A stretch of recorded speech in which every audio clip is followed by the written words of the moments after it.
Napoli fans around the world, welcome to this episode of Napoli Talk, where we have the chance to listen to a fellow fan's opinion on what's happening with Napoli at the moment. So, guys, welcome to Chris. Chris, how are you, man?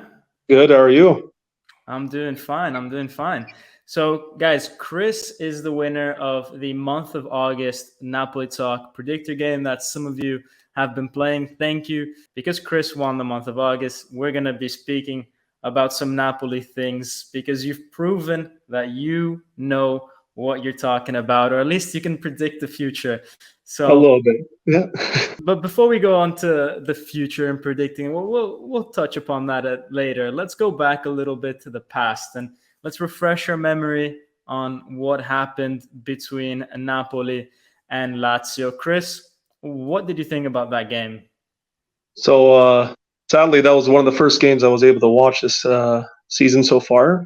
And the first half, I was like, okay, feeling mixed feelings. I was happy about the response. Wasn't the prettiest goal, but Zielinski helped out right there. And then I don't know, the second half was a disaster. I felt like, yeah, any of those goals that were disallowed could have gone in, and yeah, we just it was a poor performance after that first half, really.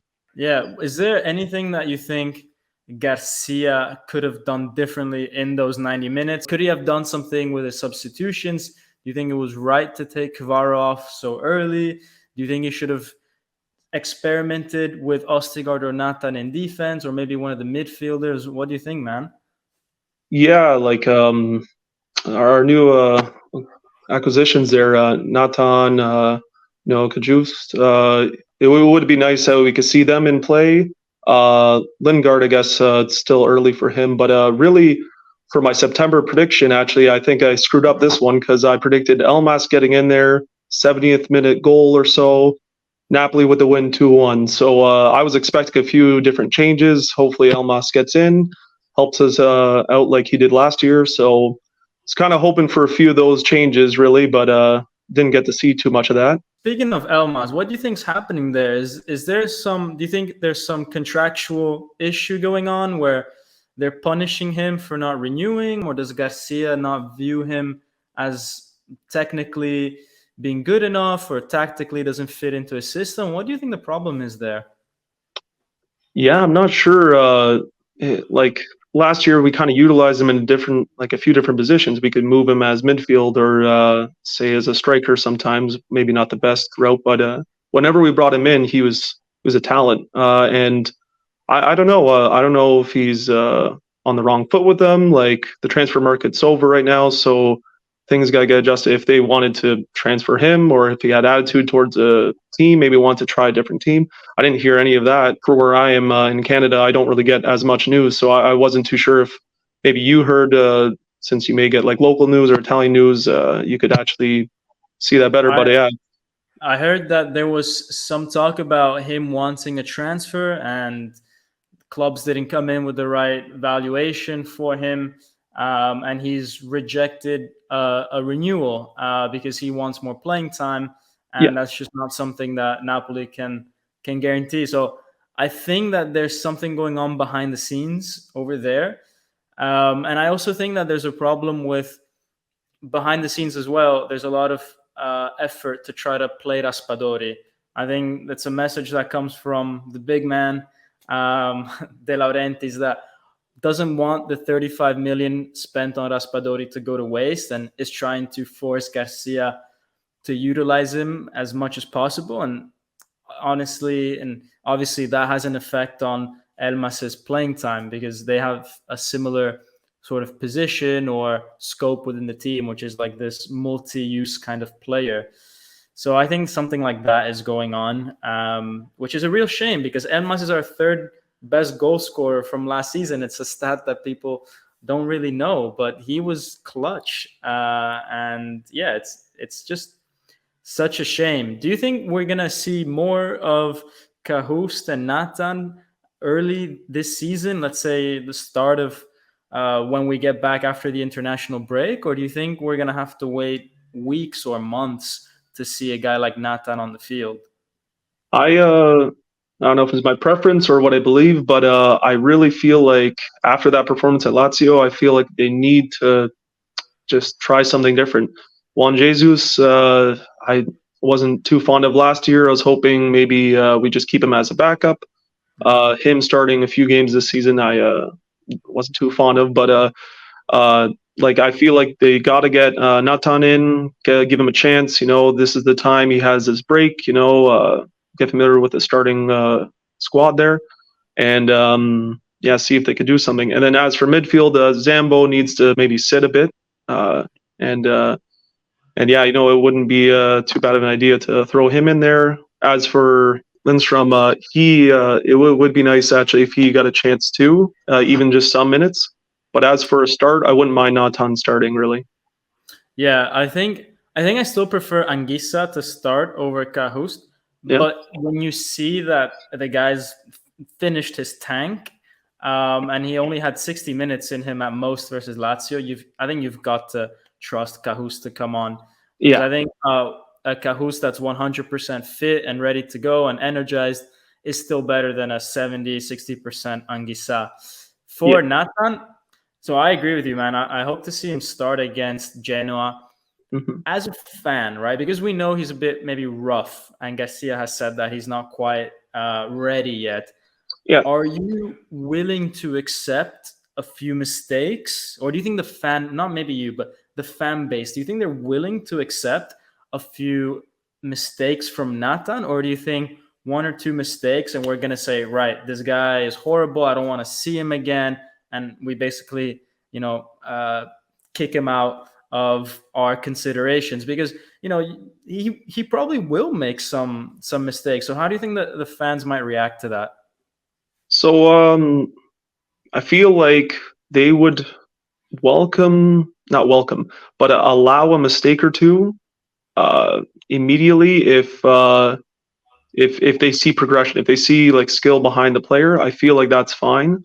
Hmm. Um, I've noticed the chat. I've noticed comments on YouTube for the Serie A videos, and just a lot of people are kind of upset with Juan Jesus. They want to change.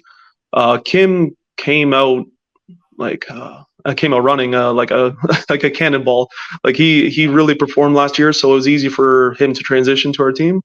Natan, I could see some mistakes happening possibly, and the fans will be passionate and kind of get a little bit upset. But if we take it on, say, an easier squad, like depending on the schedule, maybe we throw him in a game or two that seems a little bit easier, see how he performs, and allow for a mistake to happen, but won't be costing us points in the end. Yeah. Yeah. So the next two games that we have are both away. Genoa, who have been newly promoted from Serie A, and Bologna. Let's make a prediction. Is Nathan starting either of those games? Yeah, I'm not sure. I throw him into a start for the first one, and then we'll see about the second one. I All think there right. needs to be a change. I feel like that's my prediction. Yeah. I think so too. I think if Rudy Garcia doesn't start Nathan after that performance against Lazio and after all the criticism, then it means that either Garcia wants to protect Juan Jesus for I don't know what kind of reason, maybe to protect the long term future of the player at the club, Yeah. or he doesn't value Nathan at all. Because once you've worked with a player for a month and a half and you still don't give him the kind of trust, then I think that's a problem. And if he Yeah. doesn't start Nathan, then that's a really, really worrying sign for Napoli and yeah, just for the rest of the season. And it would almost certainly mean that we have to go and buy someone come December or January when the transfer market opens up again. Yeah. Speaking of things happening in the transfer market and all that, let's go back to the summer. Out of 10, what would you give Napoli's transfer market, also based on your expectations and what other teams in the Serie A did this summer? How do you think we rank? Um, I since we lost Gabri Vega, right?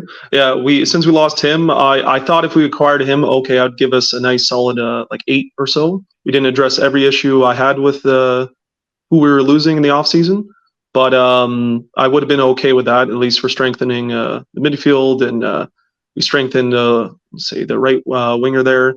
I think I'm happy that we lost Chucky. I Yeah, was happy that kind of happened. So a few good things happened out of this. The way I ranked it now would be probably a 6, maybe a 7. I mhm. really would have preferred if we got a stellar center back, really help out, like boost our defense, because as of right now, it's kind of feels like we have a few backups playing right now. So I'd give it a 6. Yeah. Definitely. And yeah, I Yeah. expected this transfer market to be one where we really go out, make like fill all the holes, which are not many that we needed to fill. And it's like, okay, you maybe had to get your third or fourth choice coach with Garcia because your Yeah. first choice was Paletti and he didn't want to continue. Your Yeah. second choice was probably Luis Enrique or Nagelsmann, and they probably didn't accept. So you go with Rudy Garcia, and you would have felt like then to compensate, you would have bought better players, right? Hmm. To compensate a coach that is maybe not as good as the ones that you wanted.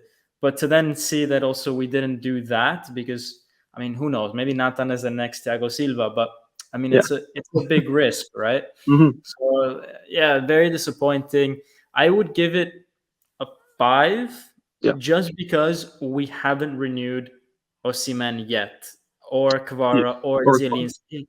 Anyways, Chris, Mhm. I don't want to hold you much longer. Thank you, man, for coming on to the show. I hope you liked it. Guys, smash the like button and subscribe because Chris was awesome today on the show.